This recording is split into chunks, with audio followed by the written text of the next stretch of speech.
Consequence Podcast Network. Lock it up. You rock it up. Rock it up. Rock it up. Rock it up. This episode brought to you by Nick B. All right, fun fact about Nick B. During this quarantine, he's gotten a Disney Plus subscription. Oh, yeah, I saw that. He Yeah. better be blasted through The Mandalorian because that is awesome. Yeah, he said he only got it for Star Wars. Did he know he can watch Frozen 5,000 times in a row? No, but your kids do, That's don't my they? house. Well, Nick B, I hope you're enjoying that Disney Plus subscription. This episode also brought to you by Ryan. Ryan tried to get Fern and Spike, but I fought him in an alley and stole my plants back. Wait, what? Was it like a 5-minute long fight scene where you guys were just like walking up to each other and punching each other pretty slowly? Yeah. Mhm. Nice. I kept putting the plant right in his face, and I said, "This is Spike. He's not yours." And then you suplexed him?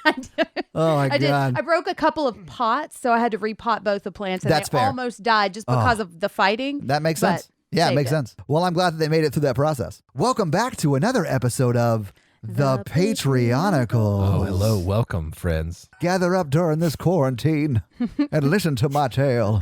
This week opens, Eddie has a village of people. And you remember how we talked about it? It's like he's got animals working with Well, humans. yeah, because he can control animals just like Aquaman. Right. It's basically Dinotopia with Dinotopia. Wow. That is amazing. I know what Mikey's been binging in quarantine. with mammals. Mammaltopia? So Eddie's kind of in charge, and he's been going out with trash pandas to go gather supplies. You can call You them mean raccoons, raccoons? please, That's Mikey. what they prefer. Yeah. How dare you? Wow, you guys. Wow. He's deleting every occurrence of Trash Panda out of his phone right now. Yeah, we're going to have to make some Search and adjustments. replace. So anyway, he took his right-hand man, Derek, Right. who Derek. killed 30 people Derek killed 30 Cannibals, people? the Oh, cannibal okay. virus. I gotcha. Yeah. to save the village. Oh, I got you. Yeah. Uh-huh. Awesome. So Eddie and Derek are wandering the wasteland. Right. Okay. With raccoons. There you go. Uh-huh. Eddie controls mammals because he can talk to them like Aquaman, like Todd Right. said. Right. Okay. Isaac is living in sorrow because he accidentally destroyed the world. Yeah, he with didn't the mean sunny- to. He just wanted to kill Matthew, right? Yeah. Mhm. And now that he's gotten his revenge, he feels empty inside and is watching the world burn. As it- Irony. yeah. This is character development. Some men just want to watch the world burn. They needed shampoo for the village. That's a very specific need, but go on. Okay. Well, lots of mammals smell very bad. They need to wash the animals. Oh, I see what you're saying. Yeah. Mammals have hair. Yeah, that's fair. They go to an old rundown pet store, pet superstore. And there's cannibals all in it, and they have to cannibal zombies now. Okay. Right. That's the worst combination. Do they eat people or do they eat Yeah, other what is the zombies? distinction between cannibal and zombie? One specifically only wants brains? Some are alive and some are undead. Okay. Oh, so it's a mix of some cannibal, some Yeah. zombie. Okay. So- Have they formed an alliance of some sort? No, it's just absolute chaos. Oh, okay. Pandemonium. Okay. Trash pandemonium. So Eddie sends in the raccoons Right. to kill the zombie cannibal things, and they do. And then Mission accomplished. But they find a girl named Kate in there, A survivor? a survivor. Nice. She's unconscious, but she's okay. Right. Unhurt. She was allergic to Sunny D and skipped the virus. Oh, God. She's smart. Yeah, honestly, I'm surprised anyone actually got sick by this I virus. know. Yeah. Who But drinks when they it? were rescuing her, they got attacked by some more. And Derek hopped off their rhinoceros because they're traveling on a rhinoceros. I don't have to tell you guys that. absolutely. Yeah. That's something you can gloss over when you're telling a story like this. To fight them off. Did he die? He distracted them. He left. We don't know if he died or not. Oh, so he like sacrificed himself, but maybe got So away? he like He Jeff maybe got away. Goldblumed himself? yeah. Yeah. And the episode ends with the rhinoceros going to Just the running plains. off into the Yeah. sunset full of shampoo for animals. And an unconscious woman. And an unconscious woman. Okay. And they're hoping the shampoo might wake Matthew up, but it's probably not. I mean, that's not what shampoo does. No. But They're desperate. will the shampoo wake up Matthew? Find out next week on another episode of The Patreonicals. Thank you. This episode finally brought to you by Chris. Chris wanted to remind everyone that you are loved. And we know that there's a lot of crazy shit happening and a lot of people are pretty scared right now, but we love you. We see you. We hear you. You're not alone, even though you might be alone in your apartment. We Or are- house. Yeah, right? or house, Right? or, wherever. Hostel? Shanty Yeah. town. Right. Maybe you're plotting to overthrow an alien race. That's right. Yeah. Your sunglasses factory. Yeah, you're not alone, You know? guys. You are not Hug alone. your trash pandas tight and stay safe out there. And guys, if you want to reach out to an awesome community, join the Facebook group. Yeah. I came here to chew bubblegum and listen to theme music And I'm all out of theme music. You're all a bubblegum. How do you mess that I up?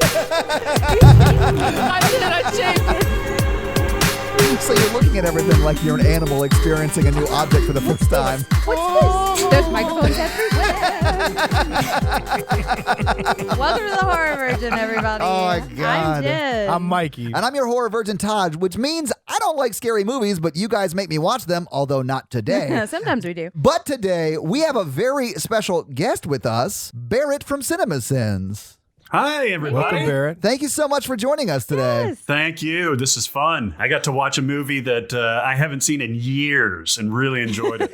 And it only took a glwoble pandemic and a quarantine to get you on the podcast. Exactly. You have I would no love to idea be how with hard you that was to guys. pull off. Yeah, I would love to be with you guys, but I am remote. So if you haven't picked up on it by now, we watched They Live this week. Yeah. Because Wait, it's a hold on. Mikey Go month. back. Go back to where? It's we Mikey just month. started. Yeah, I was saying that. Wait, so your first foray into Mikey month was They Live? Yeah. I cannot wait to see what you have in store for us this month.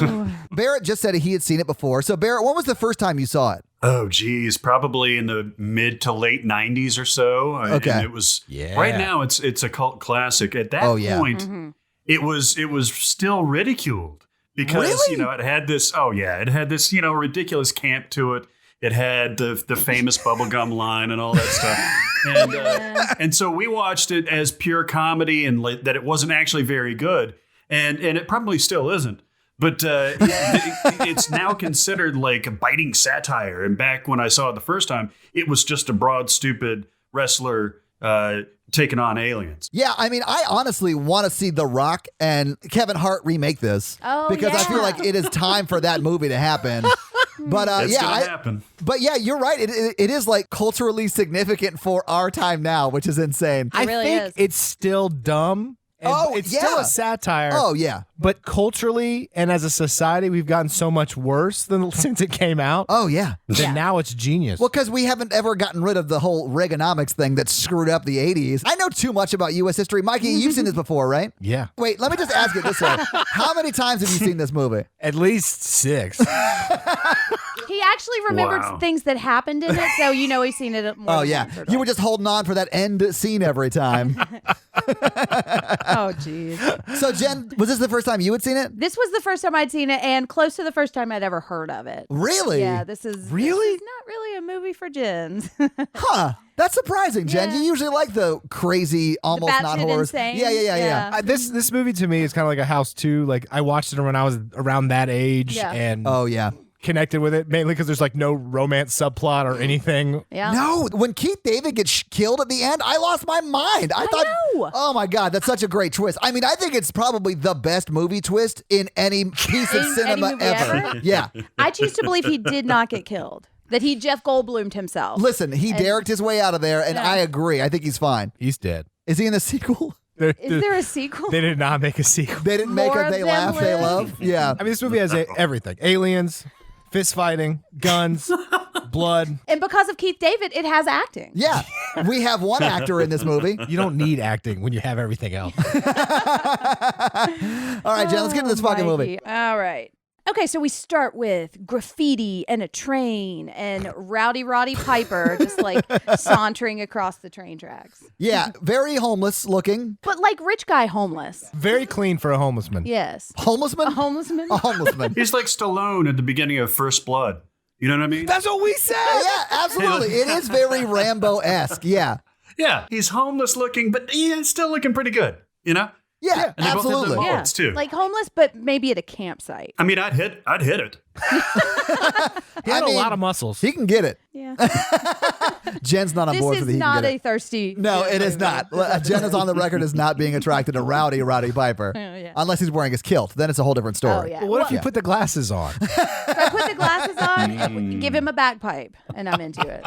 I'm a big John Carpenter fan, so I love this movie. Yeah, I was surprised this was John Carpenter because he did like The Thing, which is an amazing movie. And then he did this, which is also an amazing movie. Yeah, I mean, okay. It's a different kind of awesome. All right, so we've got him sauntering across the train tracks, and he's outside of a city, and we also commented on the music at this point. It is sort of insane. Like, the music sounds like it could have been for, like, a porn. I'll just say it. Like, porn music. What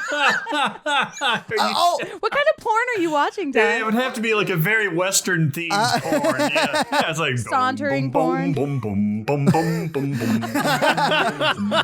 Hello, Pilgrim. Yeah. I'll say this. I do remember saying, as he's walking across the train tracks, I'm like, you know what this needs?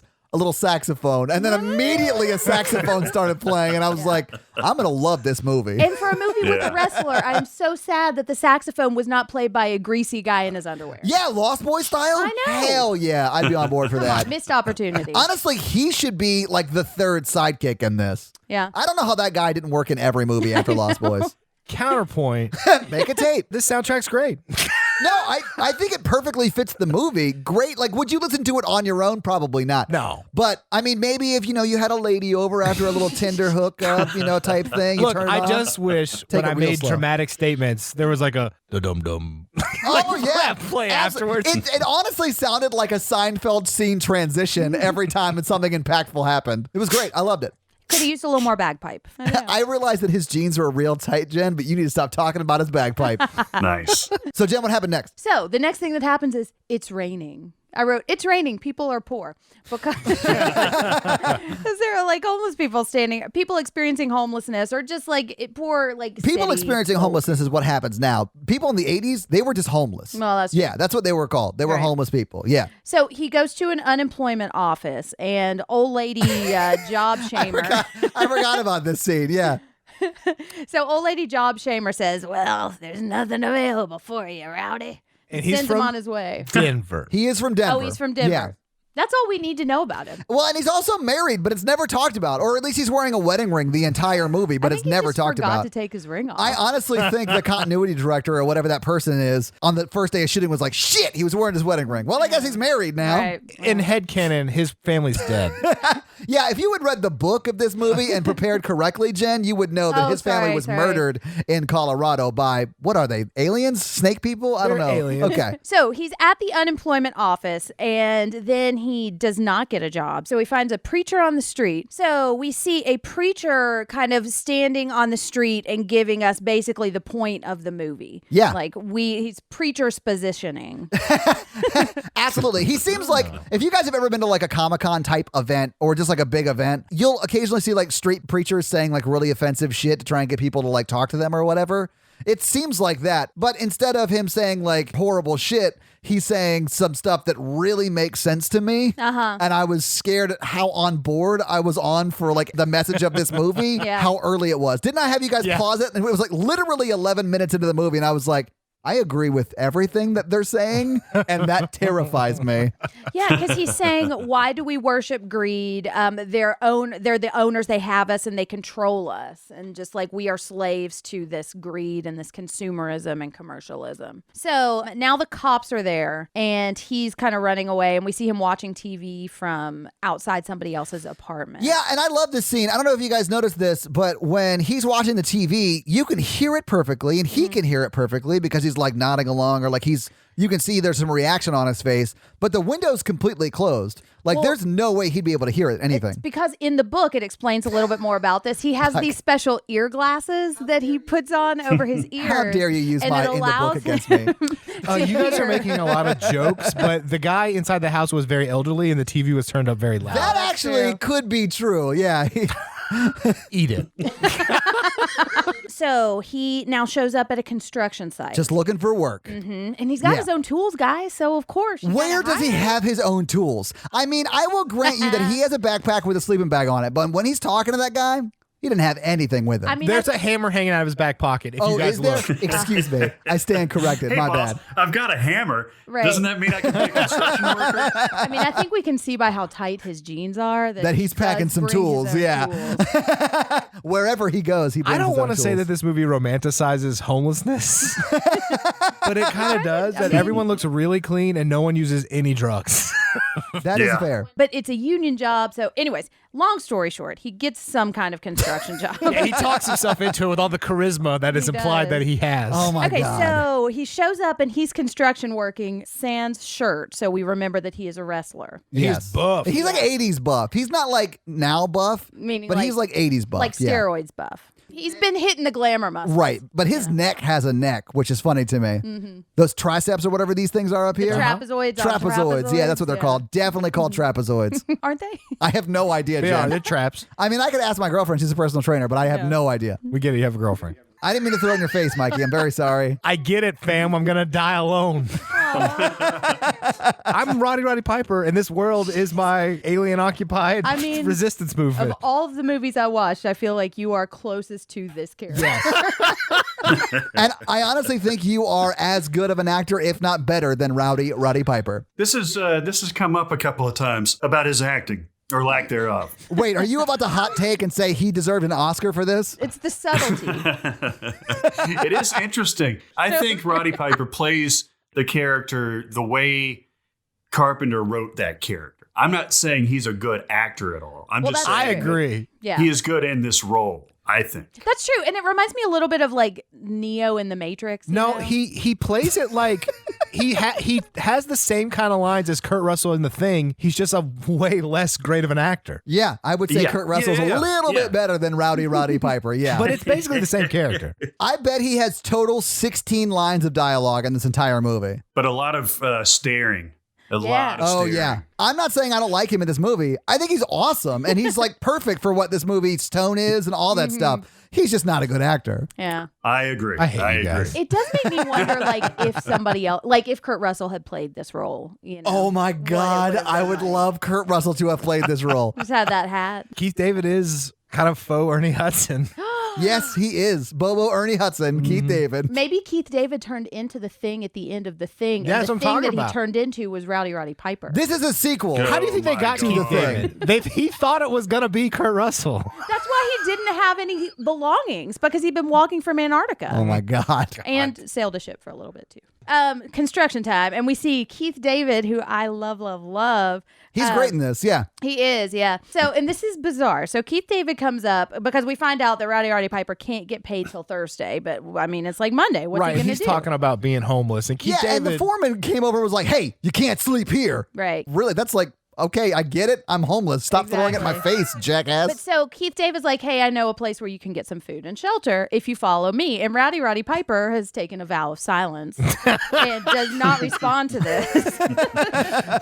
This is where the movie gets good. No, this is insane because they walk off together, and then the next scene you see Keith David walking probably, 20 steps in front of Roddy Piper, and then he turns around and says, I don't like when people just follow me without saying why. Keith David literally just said, hey, follow me. I'll show you where this place is. Exactly. Okay, I need you all to close your mouths and open your minds. Are you our first grade teacher right now? Roddy Piper plays this character like a stray dog who can't talk. That's So when true. Keith David says, I know a place where you can get food and shelter, he just follows him. Yeah, he says, go on, get. And then he has to be mean to him at the end, so Roddy Piper will think he doesn't love him anymore. He had to beat him into submission in that scene with the sunglasses. No.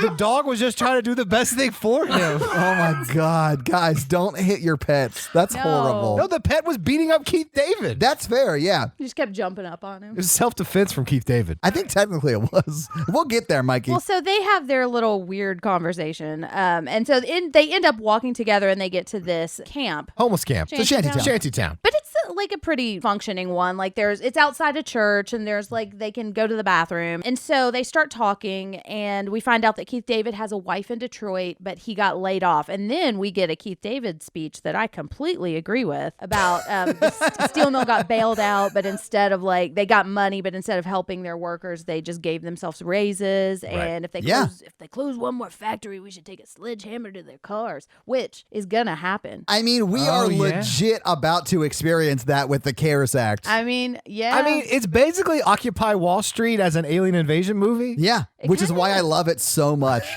Not what Occupy Wall Street became, but what it was when it first started. Right. Yeah. So he's giving this speech and talking about they put you at the starting line and it's all everybody for themselves, but you eat like dog eat dog world, you know, which is interesting because Rowdy Roddy Piper Is a dog. Yeah. Mm-hmm. Yeah. In a human body. It's like the dog has a Patronus and the Patronus is Rowdy Roddy Piper. That is, yeah. Expecto Piper! And look, I watched Rowdy Roddy Piper growing up. I've got a soft spot for him. Oh, yeah, you Now do. we cut to a Lee Press on Nails commercial, which I really appreciated. You guys have seen RoboCop, right? No. Yeah. Yes. What? I feel like this movie does like satire of 80s culture as well as RoboCop does. I'd buy that for $1. There's a couple of moments in here that are very Paul Verhoeven-esque, very much over the top, campy stuff like Total Recall, things like that. Yeah. And that press on nails in particular tripped me out because there's one moment where she's like typing and then she reaches over and just stabs a piece of cheese with one of her nails. Yeah. What? I missed that. Oh, my God. I just demand we rewatch this appreciated- movie right now. I appreciated seeing myself represented on screen. Yeah, with both the nails and love of cheese. Right, and typing. I mean, which one of us took the notes for this movie? That's fair. You were typing while this was going on. Yeah. And check out the nails. Guys, they are very long. It's actually just her one pinky nail that's very long. But basically the message wow. Basically the message of the movie is that like the top earners hoard all the wealth and like there's the culture of excess and all that stuff. They're basically like what we're living now. Yeah, the movie's message is about what we're dealing with today and what they were dealing with then, too, to be honest with you. Right. The shrinking middle class and Keith David's monologues like we're all just trying to stab each other in the back to get ahead and blah, Yeah. blah, blah. Yeah. And he's right. Yeah, I read an article that I'll link that said They Live was a warning and we did not listen. I'm like, Holy shit, Yeah. that's insane, but 100% accurate. Yep.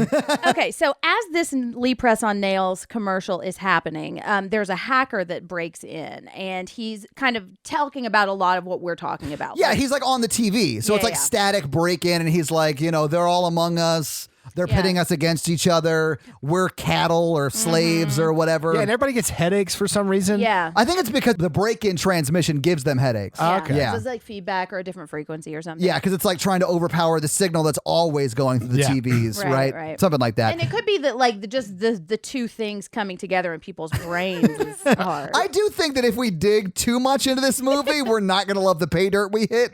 So maybe we should back away from the technology of it all. Basically, listeners, there's an alien race embedded in our race. They're in like, Yes. they control everything. They transmit us to be subservient and I think they're from Planet 1%ington. Yeah.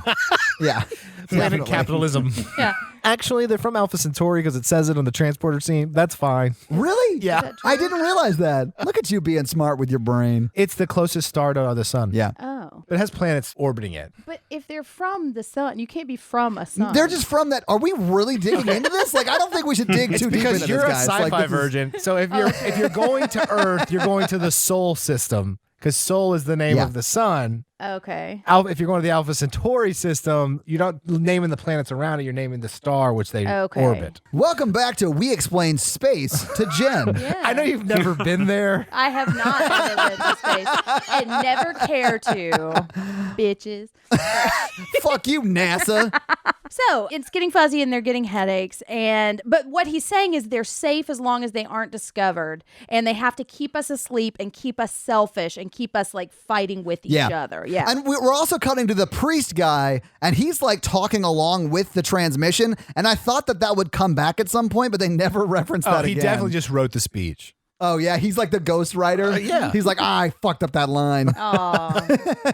So now we find someone at the camp who is not Meatloaf. But he looks a lot like Meatloaf. Yeah. He's He looks like current day Meatloaf gone back in time to the 80s. That's true. Not 80s Meatloaf. You have not seen current day Wow. Meatloaf. I did not see Meatloaf at all in that character. That's hilarious. Oh, though. really? The idea of the Meatloaf from the future time traveled back to the 1988 just to be in this movie. Yeah, man. Okay, so not Meatloaf is talking to the preacher from the beginning and like shooing him back in. And so they're in cahoots. So then he confronts Meatloaf the next day about the preacher. He said, You had to use the church at 4 a.m.? Well, yeah, churches, I mean, God lives there all the time. He lives everywhere all the time. Does he? All right, so back to the hacker. He's talking about dismantling the sleeping middle class and bring bread for slavery, and the signal keeps going out. And so Roddy Piper is inside the church, and he's kind of church-vestigating. And he goes in, and he sees what basically looks like a meth lab. Like, Yeah, it does. Like Yeah. beakers and like the triangle beakers. And I actually do sort of like this scene because they have like these big fuck off speakers set up that are playing like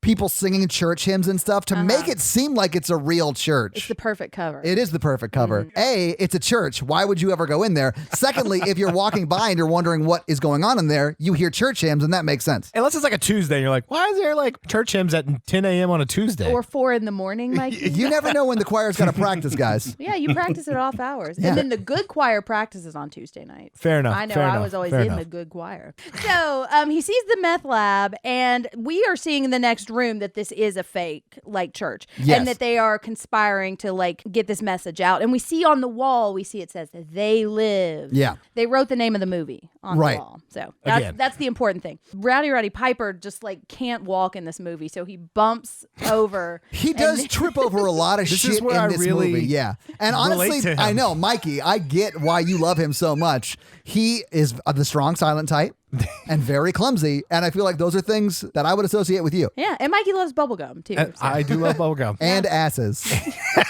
And I'm all out of asses.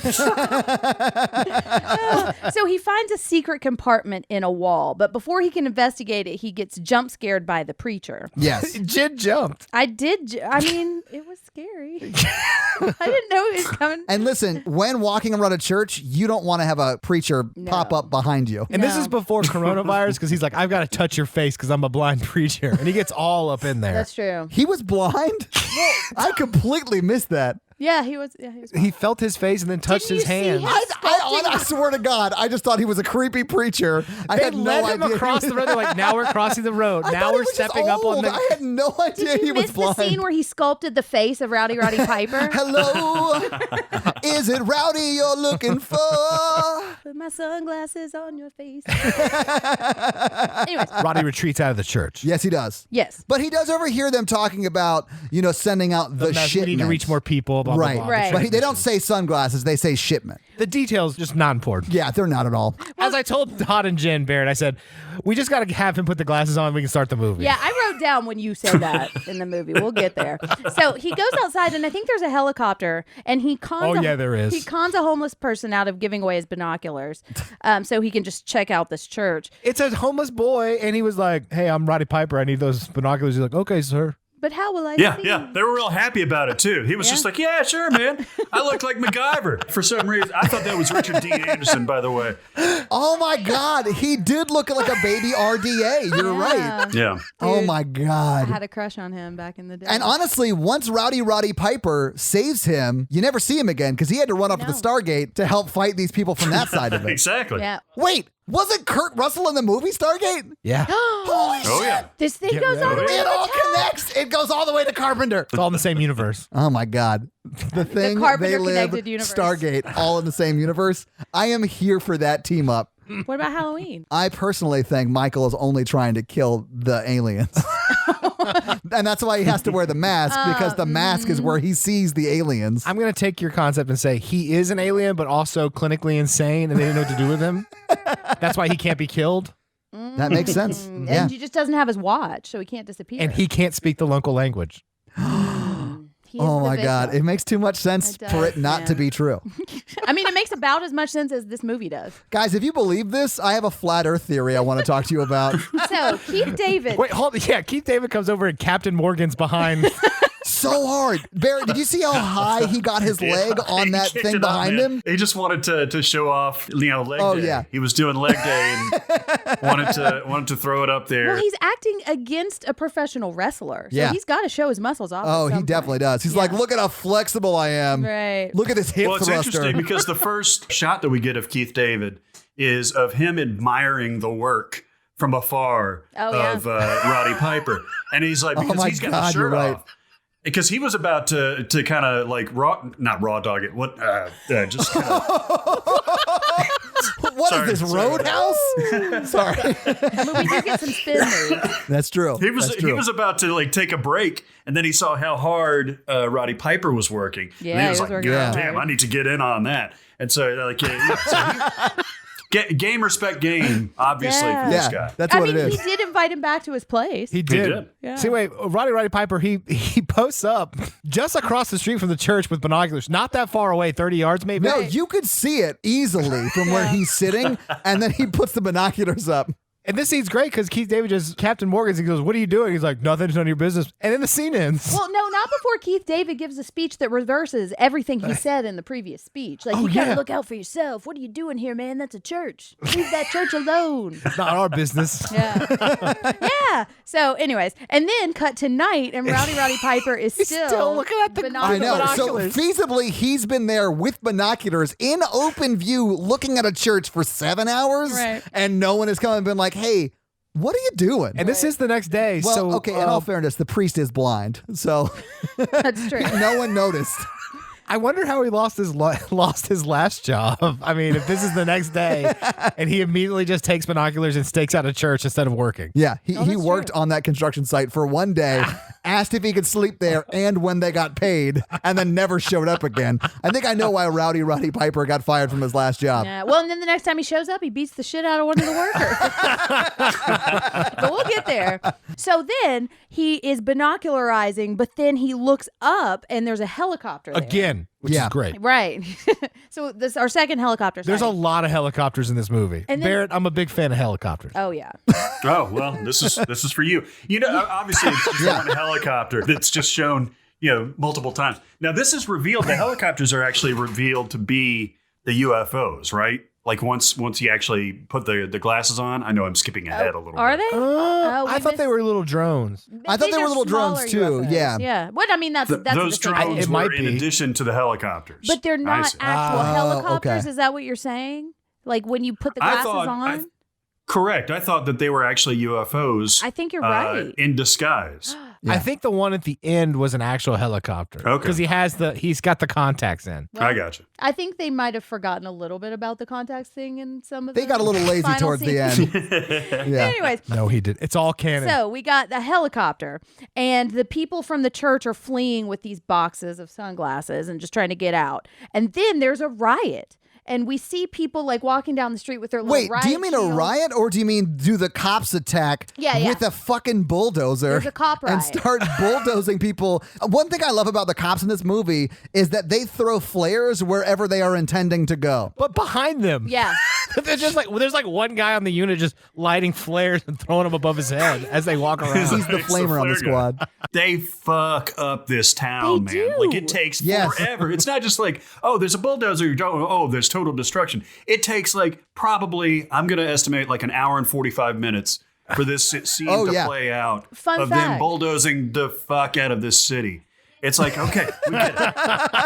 But yeah, I mean, it's mean. Like they're just bulldozering all these towns. Yeah, Little, I think at this point it establishes the jerks. cops are evil and they're in on it. And the way they do this, like 30 people probably died during that whole operation. yeah. Oh yeah.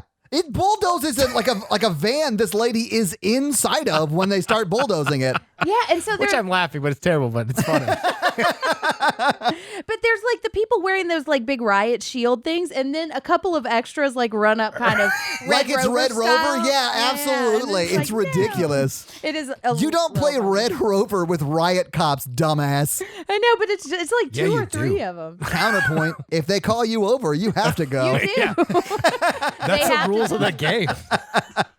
But I do love how this scene ends because it really is just Roddy Piper running over and then like tumble rolling over a hill. Yeah. Oh my He God. falls a lot in this He film. falls down hills a lot in this movie, yeah. Yeah. And this is the first time we see that. But even at this point, we stop seeing the bulldozer batshit destruction of Shantytown.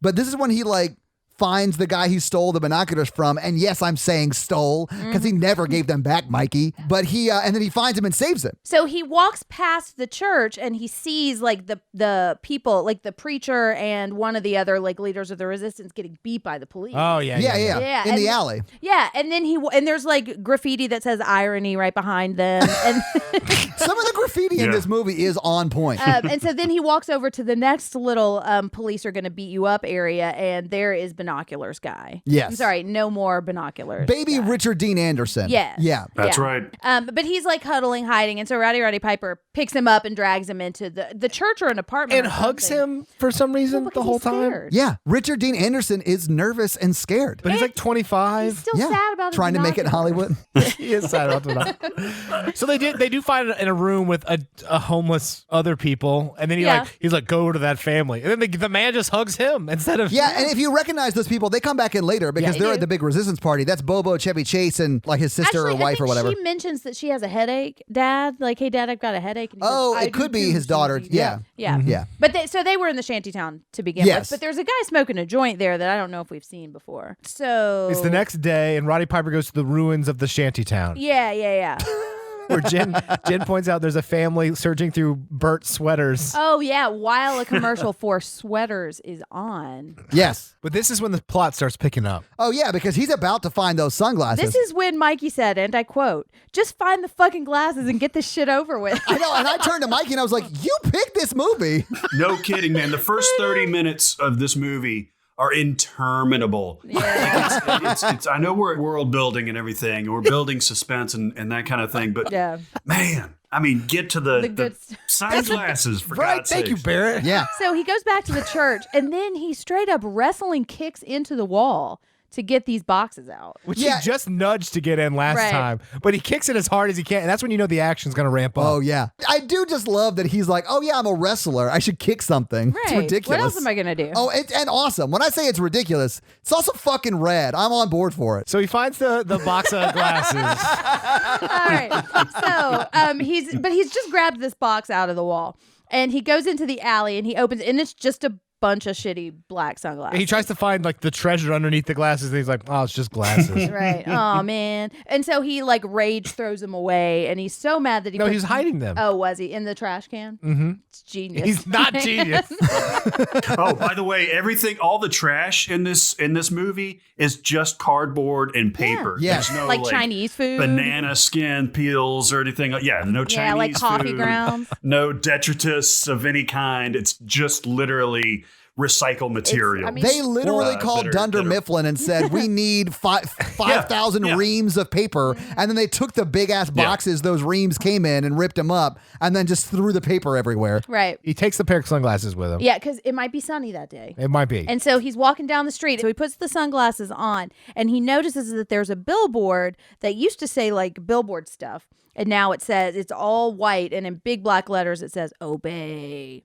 And he thinks, that's weird. The So he- coolest part about these sunglasses is that the world is in black and white now. Yeah, it's like Pleasantville. It is a lot like, I was about to say, this movie is exactly like Pleasantville, Jen. You're right. And then he sees another one with like a swimsuit model on it, and that one with the sunglasses on says marry and reproduce, and that's one that I particularly appreciated. And then he's putting them on and looking around, and he's seeing consume over all of the signs, and so there are like all of these messages on all of the products, Subliminal messages. Yeah.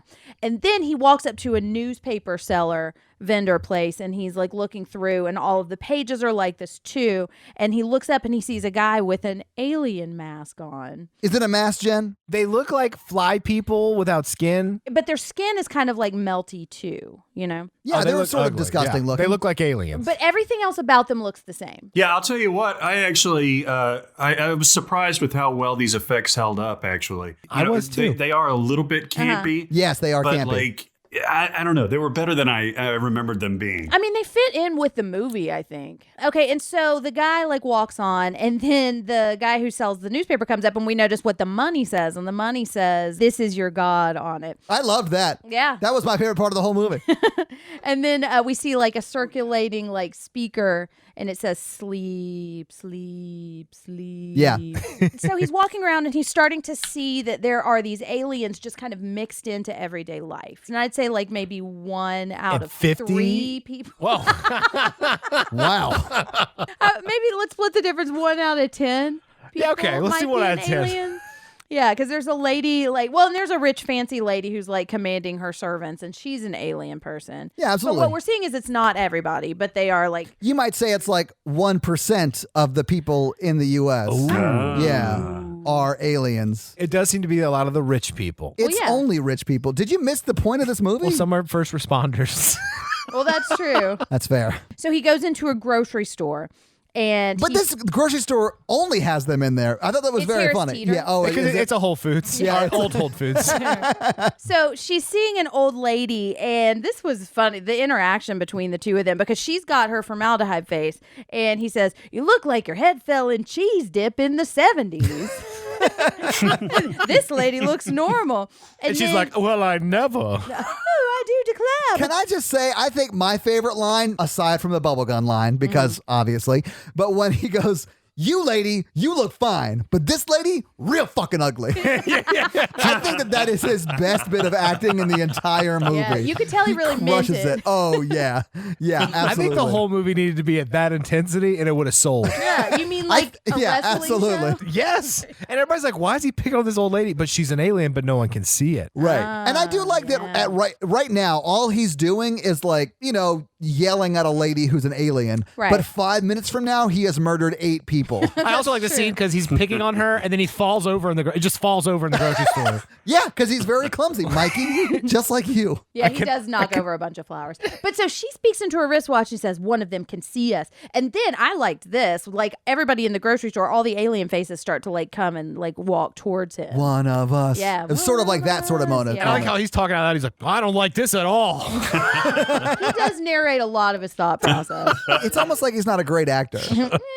Now he ends up back in an alley. This is when the cops come up to him. Yeah. And Yes. fortunately for him, they're alien cops, so he has full right to kill them. Yeah, That's they right. come up, they like draw their guns, or they like pretend to, they have their hand on their hip. They're like, "Hey man, we can work this out. Yeah. This could work well for you. Yeah, you could can make a lot of forget money about off of the-" this. Yeah, yeah. Because you know the truth. Right. They don't really say those things, but they're implying those things. Yeah, and they're like, we don't want to hurt you, blah, blah, blah, blah. And then Roddy Piper's like, oh, yeah, come closer. It'll be great. Then he hits him in the face and then shoots them. Yeah. Yes. Well, no, he shoots one of them and he says, so you can die just like we do. And then the other one jumps up behind him and tries to hit him, but Roddy Piper's a wrestler, so he knocks him over and then shoots him. So he murdered 2 cops, but they were aliens, so it's okay. Yeah, it's fine. It's fine that he murdered cops. And then at this point, he's just all in for violent rebellion because he goes in the cop car, steals a shotgun and ammunition. And both the nightsticks. Yeah. Yeah, and he just slings him over his shoulder and then Yeah. walks into a bank. He straps up, man. Did you guys get the impression that he did not mean to walk into the bank? Like that seemed Yeah. like it was almost an accident to me. Because he does not rob the bank. No, he he just doesn't. goes there to, and I'll use his words, chew bubble gum and kick ass. Yeah. And I do believe he's out of some gum. Would you believe that he ad-libbed that line? I wouldn't. I probably would. It's not a great line. It's hilarious. I've got fun facts about that line. What? You want to know? Barrett wants it now. Okay, so because Roddy Piper, I don't know if you guys know this, but he is a professional wrestler. Huh, And- really? Yeah, and they say a lot of cheesy bullshit on those shows. He kept a little notebook where he would write down those lines, and he gave it to John Carpenter when he was writing the script, and John Carpenter said this was the best one, and he picked it out. So he was going to be, I mean, he could have been like, hey, Undertaker, I came here to chew bubble gum and smash chairs and kick your ass, and I'm all out of bubble gum. Like, I can't you see honestly, that? I really want to see what's in that notebook. Like, what are the lines know, that that got didn't make rejected. it? Yeah. Because that line, it's hilarious and awesome, but Yeah. it's not a great line. I want to see the ones that didn't make the cut. They've probably been used. He's continued to wrestle. Well, that's true. There are some lines in this movie that, I mean, I wrote some of them down. So, but he does proceed to kick ass in this scene. And by kick ass, mow down a bunch of people in a bank. Yeah. Dude, there was one shot where he shot a guy with that shotgun and like the blood goes back on the wall. It's pretty fucking brutal. It's He awesome. only kills the Yeah. aliens, people. Yes, he does not. I don't That's think, and true. correct me if I'm wrong, I don't think it killed any humans in this movie. I think No it's humans were only harmed aliens during the making of this because movie. the one human he was gonna kill at the end, like teleported away. He killed Holly Thompson. Oh, that's Yeah, fair. no, he killed- Sorry. he She killed his deserved girlfriend. He kills all of these aliens in the bank, and then cops start coming to the front door or whatever, and then he sneaks out the side door. You're Yeah. forgetting that he tries to kill one, but it vanishes. Oh, Yes, this is when we Yeah. first see a teleportation. A teleportation. Okay, so he's out in the alley. Yeah, because after robbing a bank, he just sneaks into the alley and no one can Right. find him. Now he does see another cop who just walks right up to him, but it's not an alien cop, so he lets him Right, go. he lets him go. Yeah, he's like, Right. drop it, Cabo. Yeah, because he's still got a heart of gold. Can I say another one of my favorite lines is beat your feet. Oh, I got another. Okay, so because when he's Nice. talking into the watch, he sees one of them and he says, "Mama don't like tattletales." Oh, yeah. That was Oh, my yeah. favorite. Yeah. Okay. Oh my God. So now we're seeing a woman walking to the car who we find out is going to be the love interest. And by love Holly interest, Thompson? I mean Holly Thompson. Yes. and by love interest, I mean lady who has more than 2 consecutive lines in this movie. I'm pretty sure this movie does not pass the Bechdel test. Oh no, it does not. It actually stomps on the Bechdel test. Well, there's really only one female character in it. There's old lady job shamer from the beginning. Okay, that's fair. And then there's the homeless guy's daughter, maybe? Yeah. I want to defend Mikey movies for a second. Good luck. They're like pre-puberty movies.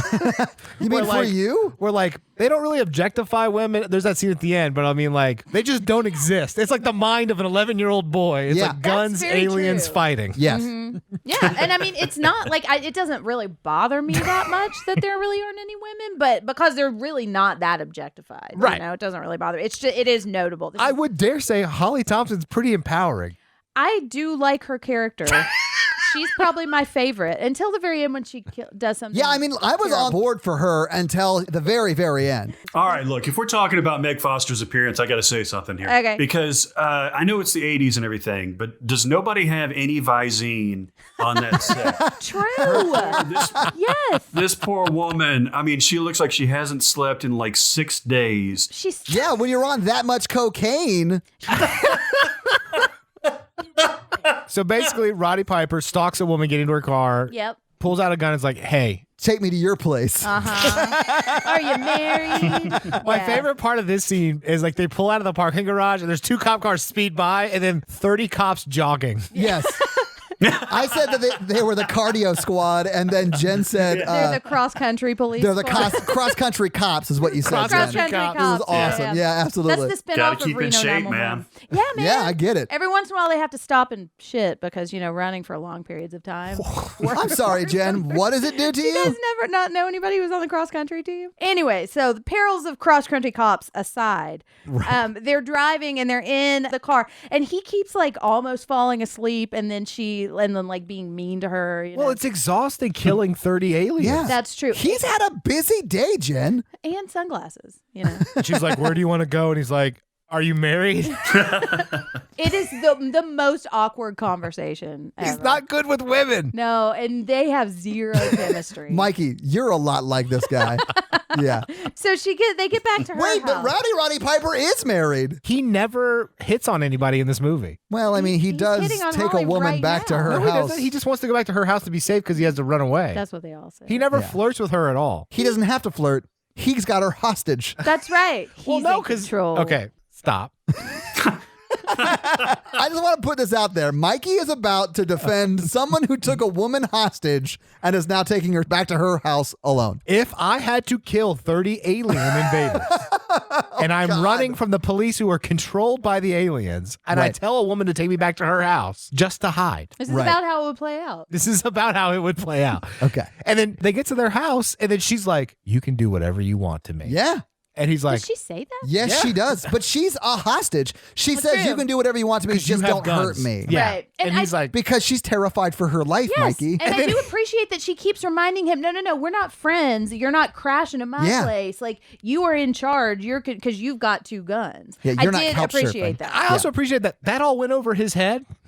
And he's like not aware of how creepy the situation is. He's like, "So your name's Holly? Like, what do you do for a living?" Right, exactly. And we find out that she works for the news station. Yeah. Channel 56 cable or whatever, which Yeah, yeah. happens to be the alien station. But he never says she's pretty. I mean, he never like makes any weird comments. He's just like, "I just need to rest. It's really tiring killing people." Well, that's true. And he never like tries to do anything inappropriate. No. But honestly, she spin moves, throws him out the window immediately. So it may just not have escalated to that, Mikey. Well, and before that, he comes and just lays on her floor because apparently the sunglasses are like drugs. Yes. Also, he's had an adrenaline rush from murdering people at a bank. That's true. Okay, so Holly. She's like, can I have a drink? Yeah, she says, I'm not scared. I'm thirsty. So she comes and gets a drink, and it switches to an overhead shot. And this is my favorite part of the movie. This is awesome. I lost my shit when this happened. You have a nice view outside. And he goes up to look, and we see this overhead, and she spin moves, smashes the glass into his head, and then kicks him through her window down the hill that they filmed Princess Bride on. Yeah. He falls a long way. But he like dusts himself off, and he was like, man, game, respect, game. Yeah, game, respect, game. I do love that the next time they see each other, he's like, ha, you got me. Yeah, right. No. She's like, are you okay? I thought I killed you. And he's like, me too. Yeah, but he's like cool with it. Oh, all right. So he has fallen. And we also noticed that the glasses are still in her apartment. Yes. Amidst the broken glass. And we also see her call with zero emphasis on any word, call and robotically report that she has been kidnapped. Yes, officer, I have been kidnapped. But I thought she was talking to the cops, but Yeah, I don't think she was, knowing wasn't. that she's a traitor. Right. But yeah, she's working for the other side. Yeah, she's a turncoat, Mikey. Mm-hmm. She's a real Benedict Arnold. And he stumbles onto an overpass. Oh, and he sleeps under it. Really sad. Yeah, and this is when he realizes that he's married. He hugs himself. Yeah. He does, showing off his I'm so ring. lonely. He's like so holding himself and cold, and then he wakes up and then walks across the overpass. This is when the movie gets going. Is when he finds the glasses and starts killing people at the bank. Then it's a roller coaster till the end. Well, it's interesting to me because when he finds the glasses and then has that newsstand scene, it gets real quick pace. He starts murdering people, and then it slows the pace way down right here. Right. Well, he has a look for the rest of the glasses. Yeah, exactly. true. But the whole going to find the other glasses out of the trash where he put them is a comedy of errors. It's very interesting. Yeah. Yeah. So he shows up at the construction site and he's talking to Keith David and he's saying, I got to show you something. Oh my God. And Keith David does treat him like a dog here. Yeah. He's like, you better get. Yeah. You better get out of here, dog. Boy. You murdered cops. Get out of here. Get out of here. I got a wife and kids. Get. Yeah. And so he's got to go. And his face is on the news now, too. Yeah. But his short hair face. They don't have the mullet, which is, I guess, why they can't find him. Yeah, it's perfect disguise. I know. If only. Oh, is that him? No, he's got a party going on in the back. That can't be him. Yeah. We're not looking for that kind of man. Okay, so he goes into the alley and he's looking in his genius hiding place, the garbage can. He's not a smart man. He's not even a smart dog, Mikey. No, I think my dog would have done this all better. Yeah, agreed. Okay, so he's looking through the trash can and he notices, uh-oh, it's garbage day. Because now there's a big garbage truck in the alley. And so his idea is to jump in the back of this garbage truck and start looking through all the garbage, which, Barrett, as you pointed out, is actually the cleanest garbage in the world. Yeah. Oh, yeah, Luckily man. for him. And this is the worst garbage man in the world because he opens the whole thing up and then accidentally dumps it all out, and the driver just doesn't care. He probably saw it. He was like, oh, fuck, I'm not cleaning that up. I'm out. Yeah. The aliens can fire me. Right, and I thought there was going to be some kind of like Crush mechanism? Yeah, crush. Like I was picturing the scene from Star Wars, and then when the garbage truck started, I thought it was going to be like Peril when he hit the cement or something, but he just kind of slowly slides out. Yeah, it's hilarious. I know. It actually looks kind of fun. It does. It sort of looks like he's in like a ball pit, and then someone's dumping the balls out, and he just like slowly falls into them. With like glasses intermersed throughout the whole thing. Yeah, because glasses in the box are spilling everywhere. Yeah, it's like what happens, like what you always want to do with your shredder. You know, you shred a bunch of paper and you just want to like throw it above your head. Like leaves when you were a kid, you would rake them into a thing and jump into them. He's doing that, but with the cleanest trash in the world. They had to cut out when he said, wee, all the way down. The funny part about that scene is he's trying to get like this box full of glasses, but if you actually see the glasses that are in the box, there's like 2 pairs. Right. It's because I spilt everywhere. I know, and you can see them as they're tipping the trash out of the truck, and he's driving away. You see like 3 pairs trickle out at the end. It's hilarious. And because he kept running and jumping back into the pile because it was so much fun, he's Because he's a dog, and they love doing that shit. I do like the recasting. Come of on, this Ronnie, as come Golden on. Retriever. Honestly, I'm going to pitch something right now. Uh-oh. This movie, but done with the Homeward Bound animals. Nice. Same actors as the Homeward Bound.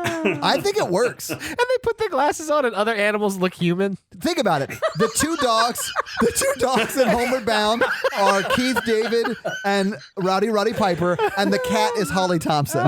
Okay, and then they put the glass. They look at the billboards and it's like sit, stay. Oh, nice. Or like some of them are I just love dog this treats. idea.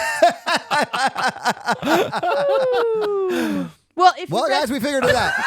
if you read the book, that's actually the sequel. Yes, absolutely. Oh right. my God, this is great. I love this. So he finds his glasses, and then Keith David is there again. And He comes to give him money. Is that what it was? Yeah, he tossed Yeah. money in the empty Into the box of glass. glasses He's like, box? look, man, I shouldn't even be helping you, but you're a good dude. But Yeah. you murdered all those people, but here's some money. Don't just stay away from me. Yeah, to stay hidden for a bunch of days. Right, Yeah. but not so fast because Roddy Piper needs somebody on his team. No, Roddy Piper goes, you need to put these glasses on. And then he's like, if you don't put these glasses on, you're going to eat that trash can.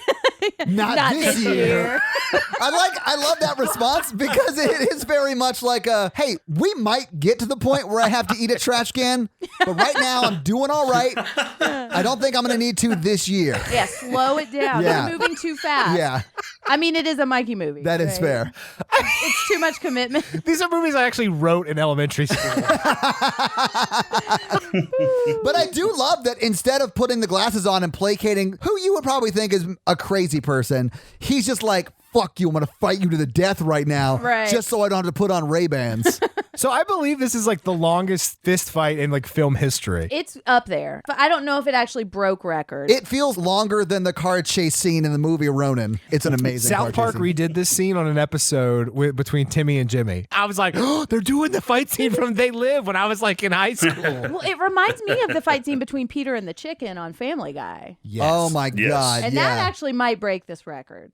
I think it actually kicked them out. And apparently it's supposed to, and Jen, you may have this in your fact checking or whatever, but they were supposed to originally just go at it for a little while, but then Roddy Piper and Keith David decided to choreograph this huge thing. Yeah. That's like a fight in 5 my acts God. or something like It that. is. It Like they makes have to fall complete down, sense. reset, then beat each other's ass again. I know. It makes complete It sense goes on that the forever. two actors in this scene choreographed this scene. Because it's so slow paced. It's also is. realistic. Like they get is. damaged. I will say it is realistic. I think my favorite part of this scene is when Roddy Piper breaks the back window. What I think is supposed to be Keith David's car, and he's like, what? And then Roddy Piper starts laughing. No, he drops the thing. He goes, I'm sorry, man. Yeah, but then he starts laughing. No, he laughs because Keith David breaks the bottle to try to use it Oh, as a yeah, and weapon, it and the didn't- whole thing shatters. And then that's what he laughs at. I know, and it Right. seems like that just happened, and they kept that shot.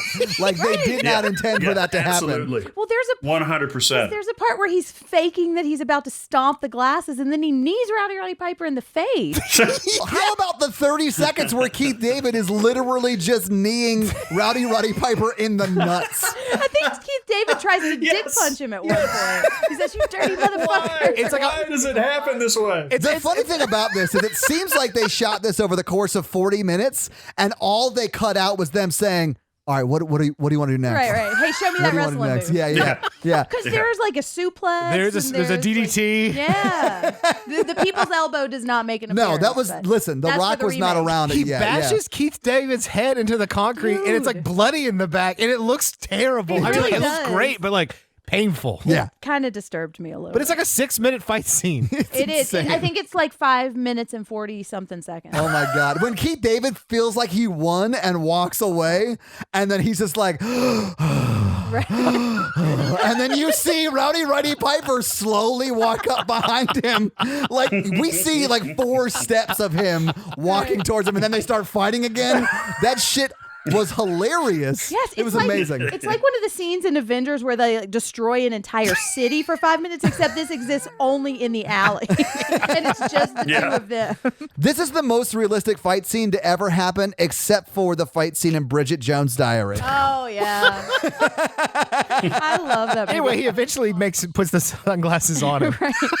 Oh yeah, because he passes out. Yeah, he knocks Keith David out, and then he like just forces them onto his face. You know what's really funny is when he picks Keith David up to show him like outside of the alley, they start to fall off Keith David's face, and then you see Keith David sort of like hold them on his face. It's so funny. Oh, he's a pro, man. Oh yeah, Keith David is the only Well, actor. the first thing he sees is a UFO. Yeah. Right, whatever that surveillance drone thing is. Yeah, and so now he realizes that whole fight was for nothing, and now they can't do anything about it because they have to go to the hospital. But then they don't go to the hospital. They go to a hostel and lay low together alone for like a week. Slowly walking comedically, and they walk. When they walk up to the clerk and ring the bell, and they're both just bloodied and beaten. And Keith David looks legit pissed at the hostel like manager. He's like, "We need a room." Right. Well, calm down, Keith. But hold on, we have to stop and say the line, because once he sees and he understands what's going on, he says, "Brother, life's a bitch, and she's back in heat."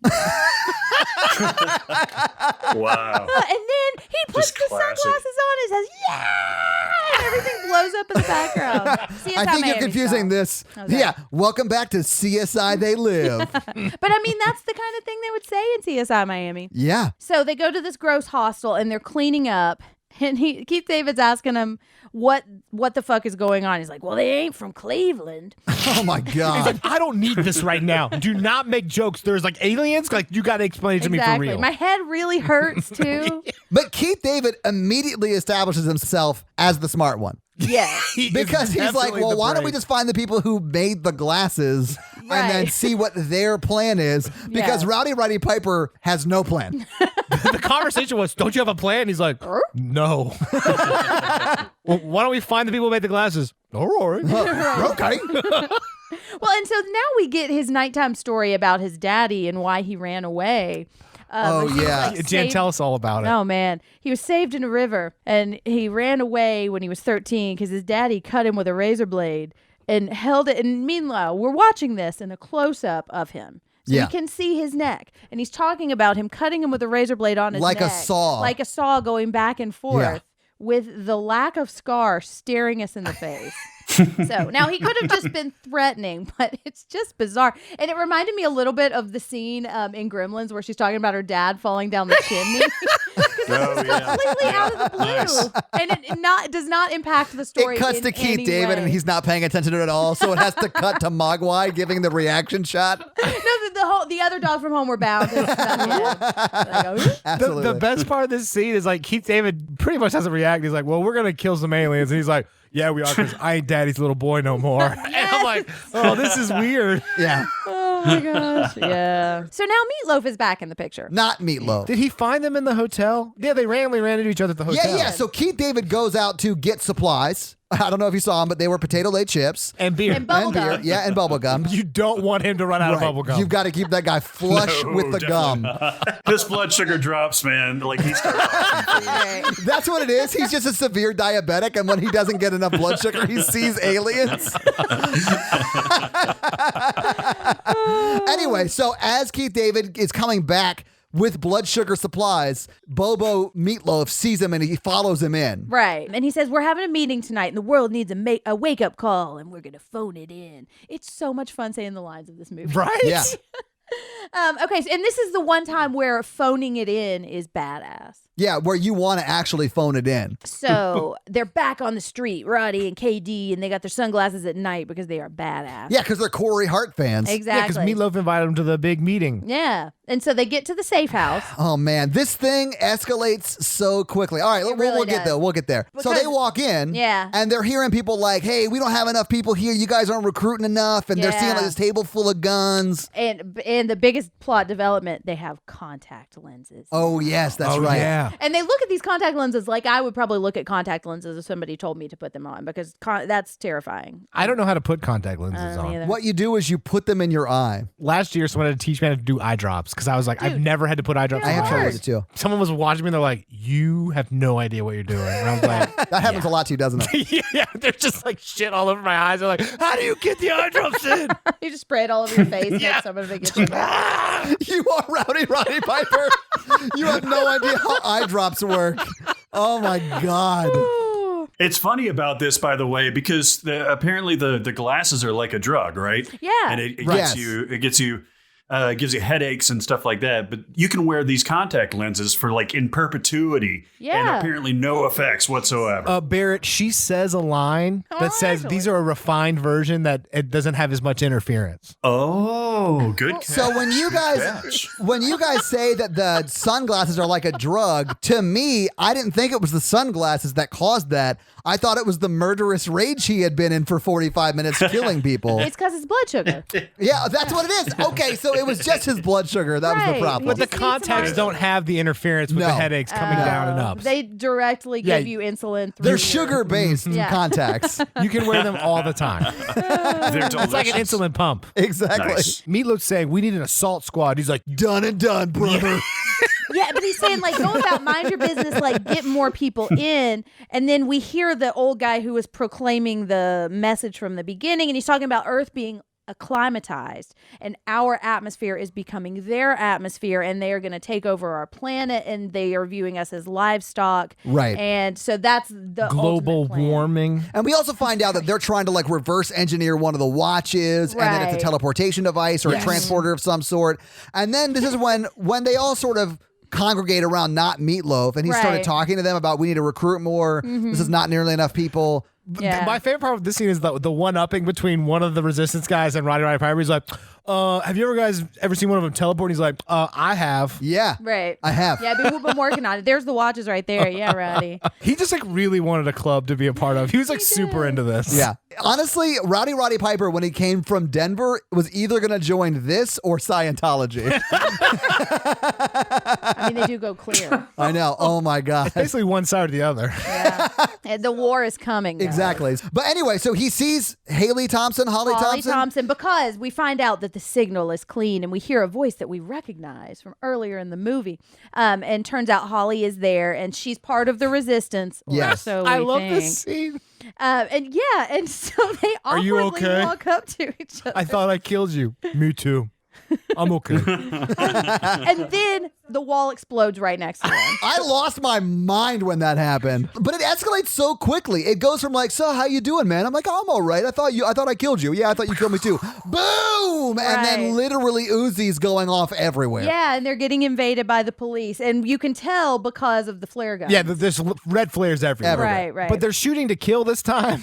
That's Oh, true. yeah. Except for Holly Thompson.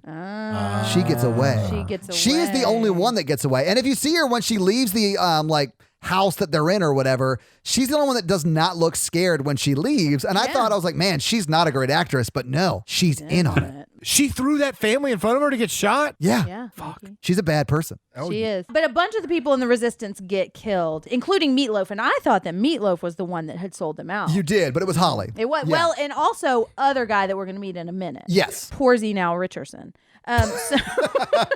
So now they're pinned down in the alley. And Yeah, the they're police, fighting through the alley, shooting people. And not Roddy Piper, like one-hand machine guns through some guy on the roof. Yes. It's insane. And then shoots him 30 times on the way down. Oh, it's so good. He does like a Ben Stiller in Tropic Thunder where he goes out and like kneels down and like, shoots one-handed with both of the machine guns. Okay, so they're in the alley, and they both do the cheesy looking around the corner to see the threat thing, but they've got to watch.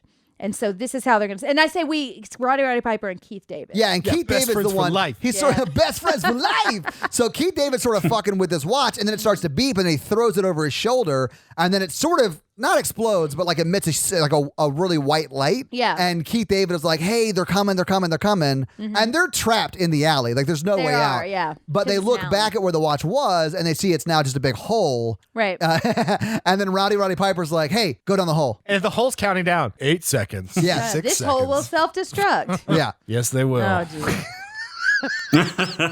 Oh, Barrett.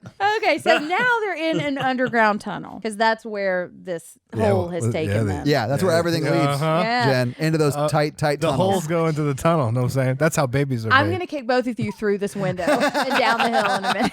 I think it's interesting you think she kicked him through the window. She didn't. She just punched him. So they're walking this hallway, and they hear like a voiceover say the signs are bilingual. So they're like in English and then the alien Which language is a lie too. because we look at a sign, it's just an alien. Well, Well, it's not all the signs. It's just some of them. And some of them do have English under them. You have to wear the glasses to be able to see all of the languages. But they eventually like walk past some security guards. Yeah. And then they eventually like walk into this ballroom. They hear applause. Yeah. Yes. And we're into a fancy dinner party.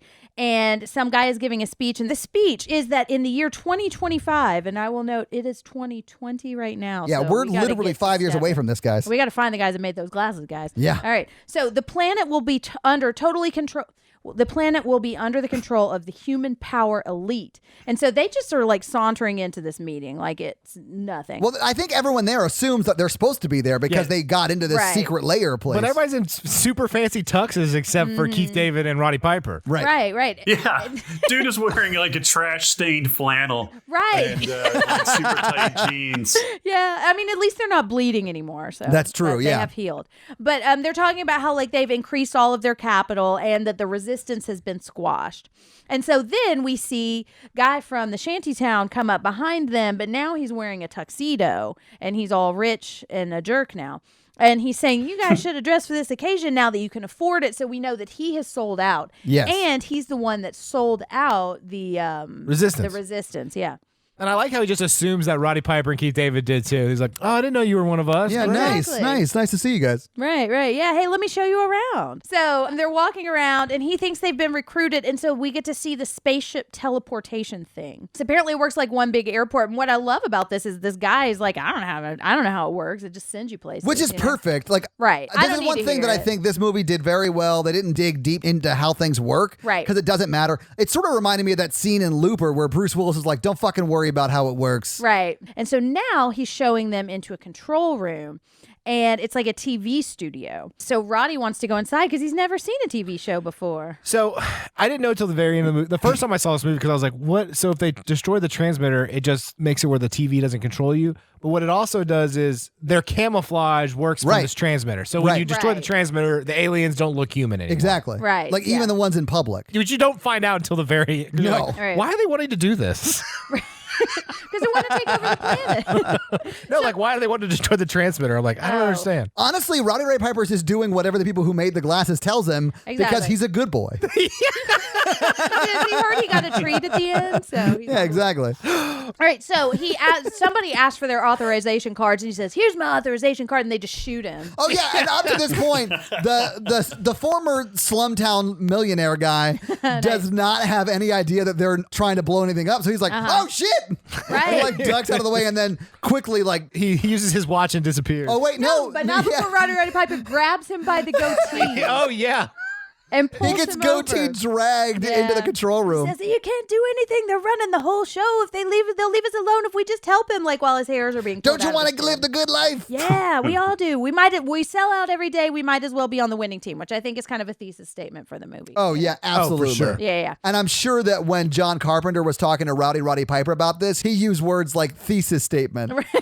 I do wonder if the dialogue Roddy Piper had was more detailed and they just slowly They just started changed cutting it. Oh, it I'm down. 100% sure it was all ad-libbed. All right. So now they're inside the studio and they throw a grenade at a door or Because something. it was locked, Jen. It was locked How door. else do you open a locked door? You got to throw a grenade next to it. Right. Okay, so they're in another room and now they're just wandering around. They kill a bunch of people. Like they kill the anchors, They're don't kill- they? they're Like, killing the they aliens kill as they see all them. the aliens Yes. in that room. And they're letting other people go. And the lady who tells them where the roof is, she gets a pat on the wrist and she gets to go. She's on also her way. pregnant, holding coffee. Well, this is not the same lady, but yeah, there is a Oh, sorry, pregnant sorry. lady.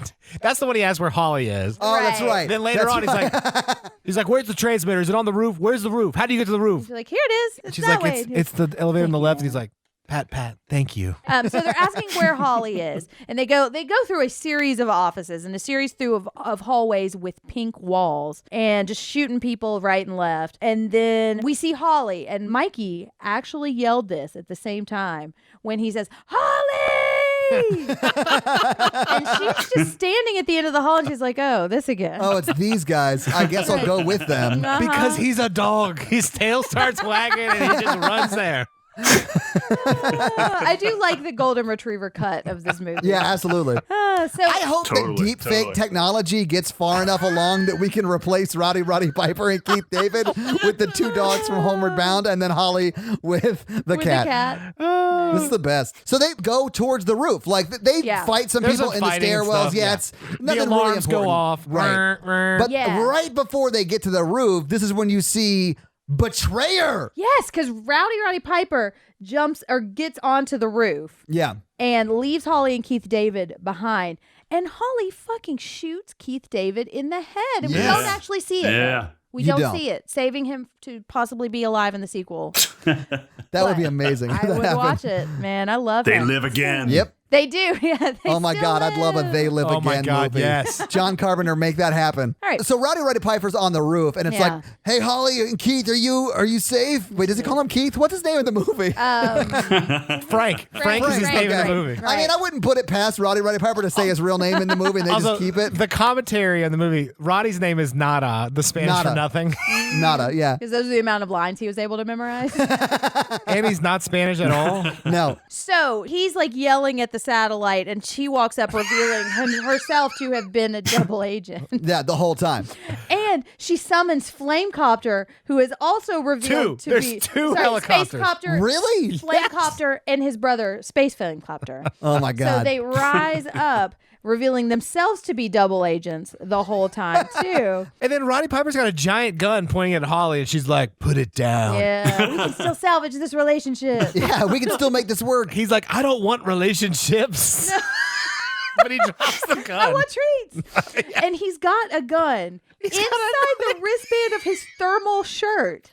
I like that it's never been shown or talked about. He might as well have pulled it out of his wrist. Yeah, they never established the 3-shot pistol he has in his sleeve. He's got a Derringer in his sleeve. Man. Shoots Holly. Oh, yeah. He says, "Fuck it," and then shoots the satellite. Then shoots the and then satellite. he gets shot. Well, he gets shot while he's shooting the satellite. Yeah. Yeah. Yeah, by the way, him shooting her is ridiculous because you've seen all these gory. Todd was talking about like the shotgun blast in the bank where like the blood's going everywhere, and this is like a Naked Gun type of thing because he shoots It her. is. You see nothing except her expression going, "Oh!" Yeah, and then she falls down. slowly fades backwards.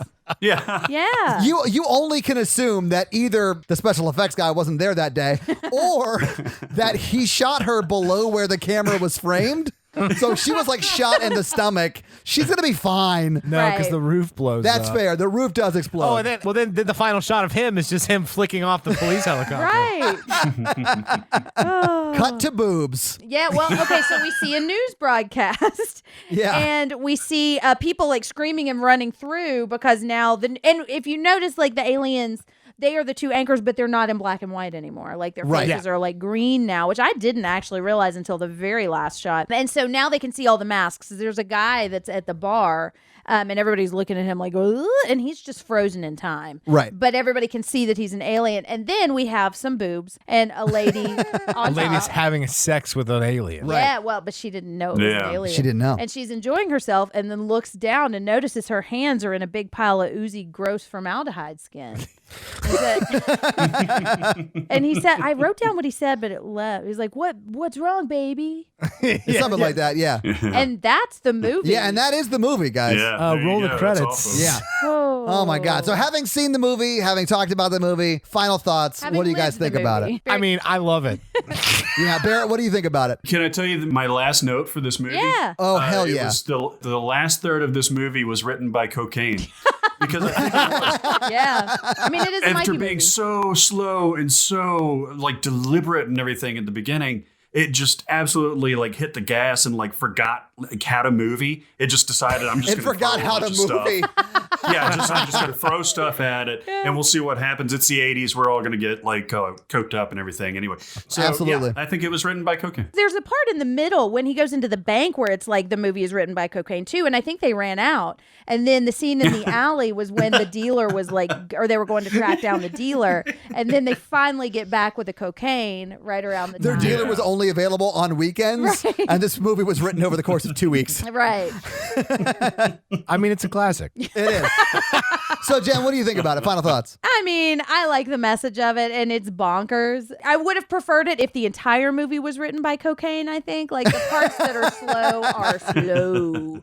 Yeah, but I mean, it was fun. Well, I mean, I'll just say, I think that this is a perfect movie for today. I think everyone should be forced to watch this movie in school just so they can understand the world that they're going to have to work in. Well, that's because true. it is There so you go. true for what life is like now. It's insane. It does have an oddly, like, relative message right now. But I mean, things were the same back then. Like, everything is cyclical, and we're sort of coming to that same point in time. Well, I think we're coming to the end of this cycle, hopefully. Well, yeah, and we were coming to the end of that cycle, too, because the time they're complaining about then is like the end of that first Reaganomics era when George H.W. Bush was elected president, and he only got one term because the public sentiment about trickle-down economics turned against him, and we hired Bill Clinton. Exactly. So I picked this movie because of the philosophy Yeah. Exactly. and how deep it is. Absolutely. Yeah, philosophy. absolutely. Yeah. But I mean, I will say, if I had been watching this by myself, I would not have made it to the sunglasses. I don't think. I could definitely have seen you turning this movie off beforehand. Oh, yeah. But I would have watched this fucking thing through and then rewound it and watched it again. I mean, this isn't so bad it's good movie. It I is. think. But it's also a so bad it's good movie with an amazing message. True. Yeah, you're welcome. I can't believe I said that. All right, let's talk box office. All right. So what do you guys think the production budget for this movie? Remember, it was filmed probably 1987. $8 million. Okay, Jen, what do I you think I know, so I'm going to recuse Okay, so myself. Barrett, do you have a guess for what you think the production budget was? Carpenter usually was low budget.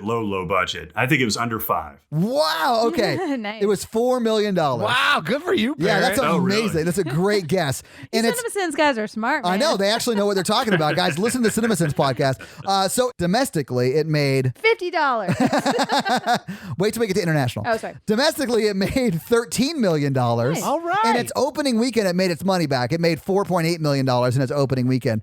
Internationally, it made $774. So it wasn't great internationally. Yeah. Normally, I do have like DVD and Blu-ray sales. I don't have it on this movie because they weren't tracked because it came out way before then. Yeah. In its first week out, it was the number one movie. It beat a movie called U2, Rattle and Hum, Everybody's All American. It beat The Accused and Halloween 4. Oh. Well, Now, I when will did this say come this. out? Yeah, so it came out November 4th, 1988, and The Accused and Halloween 4 had been out for 4 weeks and 6 weeks, respectively. So they had been out for a while. Rattle and Hum got a pretty limited release, I think. Really? Because nobody saw that movie. Rattle and Hum was in 1391 theaters. They Live was in 1463. So it wasn't in a lot more Really? theaters. Wow. Yeah. Wow. But this was released with John Carpenter's name, right? Oh, yeah. So that's probably how it got a lot of that. I'm sure. Yeah, John Carpenter has produced a lot of great stuff. So Also, probably a lot of wrestling fans. I'm wanted to sure go see that's their true. I movie. mean, Yeah. that's true. Yeah, He brought that wrestling absolutely. money. Yeah. So that's box office. Jen, do you have some fun facts for us? I do have some fun facts. Awesome. Okay, so, and hold on, I have one that I understand now that I've seen the movie.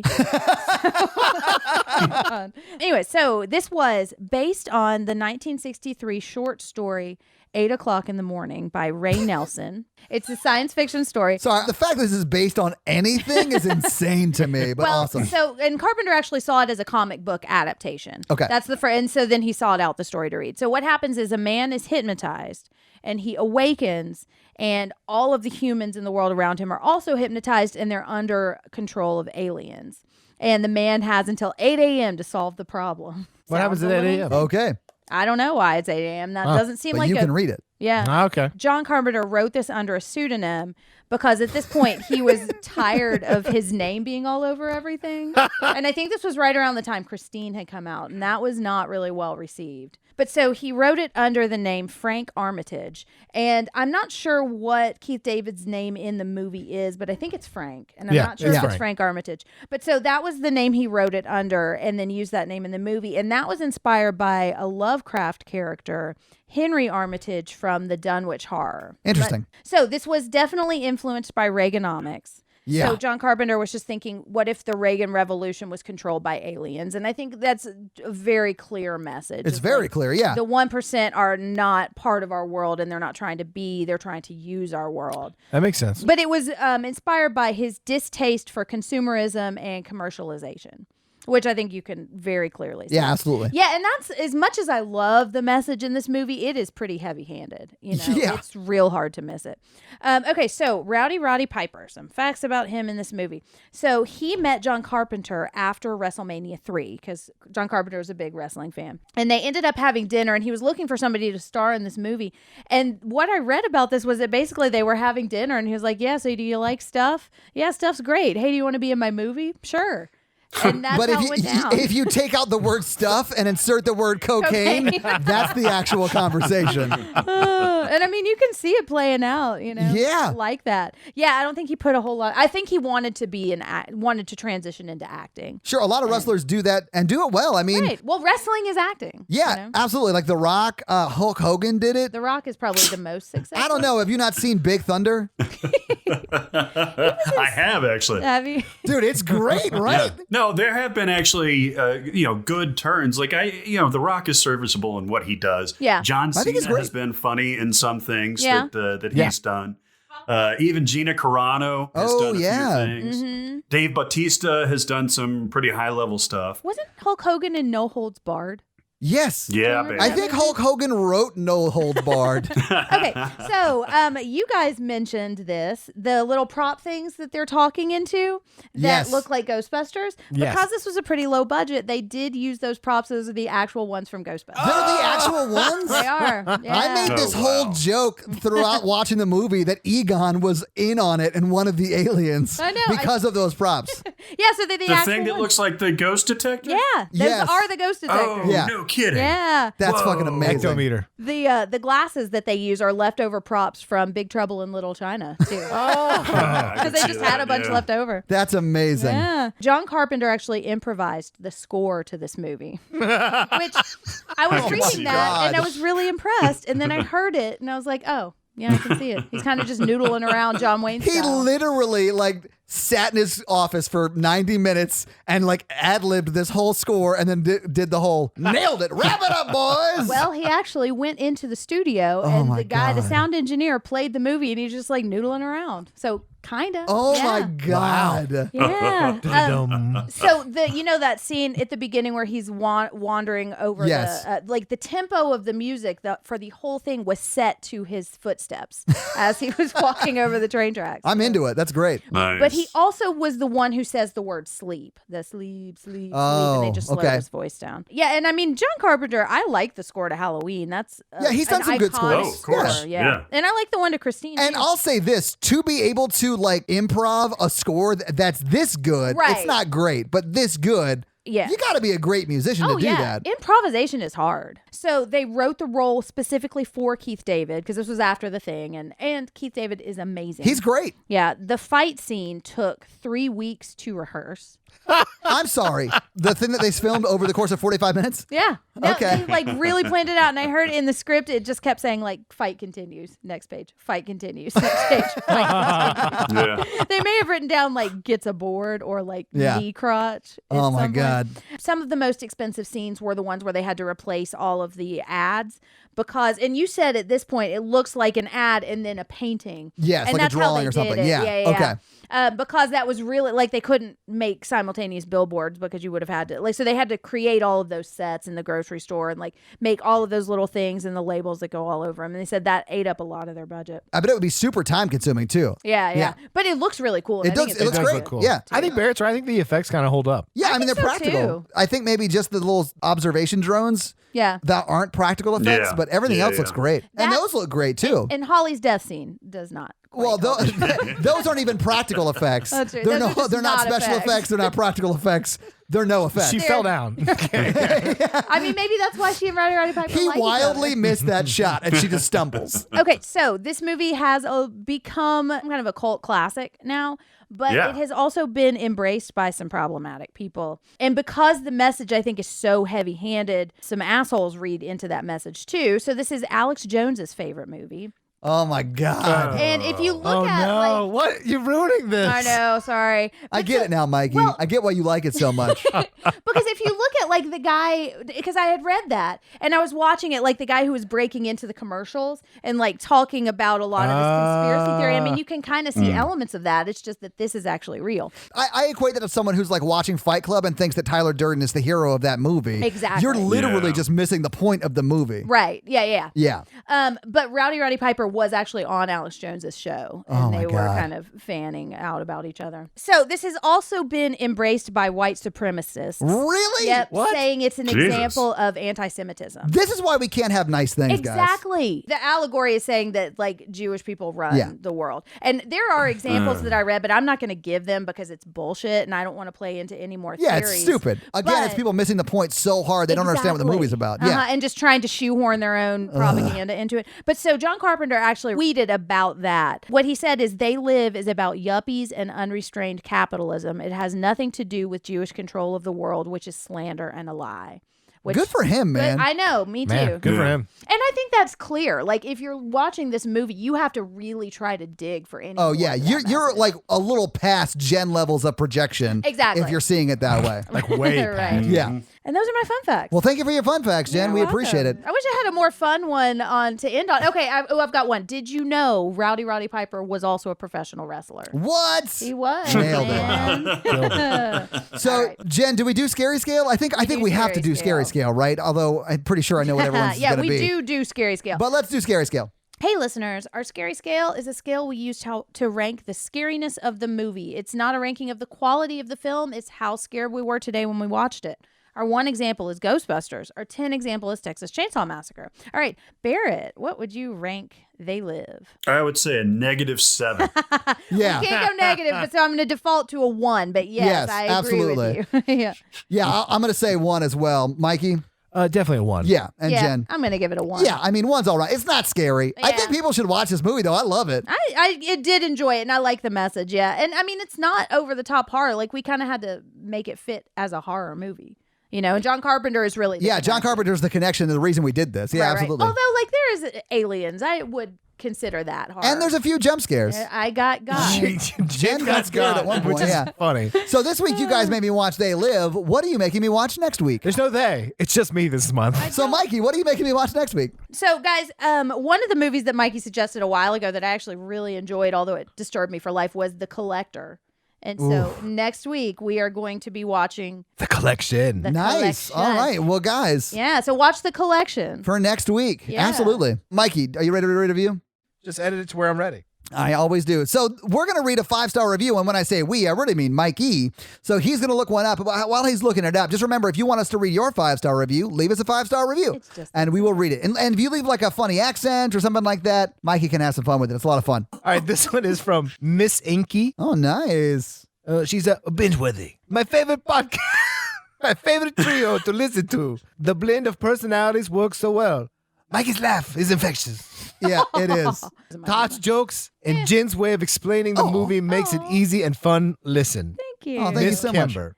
Aw, 5 thank stars. you. Well, thank you so much for that, Miss Kimber or Miss Inky. Yeah, That's a very sweet and nice review. And guys, leave us a 5-star review and we'll read your 5-star review. we will. Yeah. So before we do our plugs, I'd like to thank Barrett for joining us Yes, today. Thank you. Thank you, guys. This was fun. Yeah, Barrett's my absolutely. friend. Yeah. So Barrett is obviously from Cinema Sins, but do you want to plug some of the stuff that you guys are doing over there? I know you guys do a lot every week. We do a lot. We do a weekly podcast called The Sincast. We have 2 Cinema Sins videos every week at youtube.com.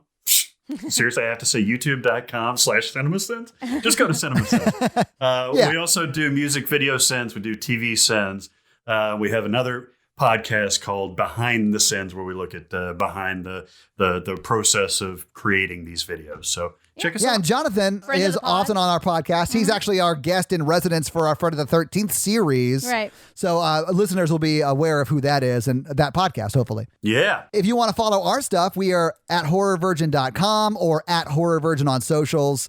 If you want to follow us individually, Jen is at Jen Ferratu, Mikey is at M. Randolph 24, and I'm at Todd J. Awesome. Barrett, what social do you want to have them follow you guys on? We are at Cinema Sins and at Music Video Sins. and really at TV Sense. So Nice. basically Awesome. those three, you'll cover your bases. And I am at Todd J. Awesome if you guys want to follow us on socials. And guys, if you can help financially support the show, please do by going to patreon.com/horrorvirgin. We have a lot of great awesome stuff at a lot of great awesome levels, bonus episodes, a lot of great video content, listener requests that all levels can both request and vote on. So guys, check it out. It's all there online. And if you can't help financially support the show, but still want daily free content and an awesome supportive community, go to facebook.com/groups/horrorvirgin for our Facebook group. It's like 700 people. It's awesome. Guys, check it out. Since everybody's been kind of quarantined, like it's really coming together. People are posting videos. It's awesome. Really cool. And we are obviously a member of the Consequence Podcast Network, so check out some of their great shows, like Kyle Meredith with This Must Be the Gig, The Opus. What's the new Echo. one? Ghost Echo. That's is the the one. new Yeah. one. There's the Assembly. There's the Fifth Dimension. That's just a podcast about my dating stories. But there's also Halloweenies and Losers Club, and you can catch me sometimes on the Losers Club. So Yeah, absolutely. Yeah, and check out their website too, because I've been writing some Yeah, stuff. Jen for gets that. published on there all the time. I mean, it's no big deal, guys. I love your pieces, by the way, Jen. Oh, I thanks. read them as much as I can. They're always very insightful and really has a nice perspective that, I don't always consider. So I really appreciate those. Oh, well, thank you. That's Aw. so kind of you. Oh, She is so red right now. I know. I know. She looks like a tomato in Attack of the Killer Tomatoes. She's got the Rona. Well, I guess we got to get out of here then. yeah, if guys. she got the Rona, I got to go. Yeah, this podcast is a bitch and it's back in heat. Oh my God. I'm glad you're the one saying it, not me. Oh, yeah. I wasn't going to say it. I was just gonna say it. Well, I mean, I did come here to podcast and chew bubblegum. And I'm all at a podcast. Podcast, yeah. So that's going to be it from us, guys. Thank you again, Barrett, for joining us. Thank you so much, guys. Barrett. I'm Jen. I'm Mikey. And I'm the Horror Virgin Todd, guys. Have an amazing week. Bye. Who's going to say a funny thing? Bubblegum nerds. All right, we got to take Roddy Piper out back and put him down. Oh. Like old Yeller? Yeah. Oh my God. Oh. I'll do it, Paul. He my dog. Consequence Podcast Network.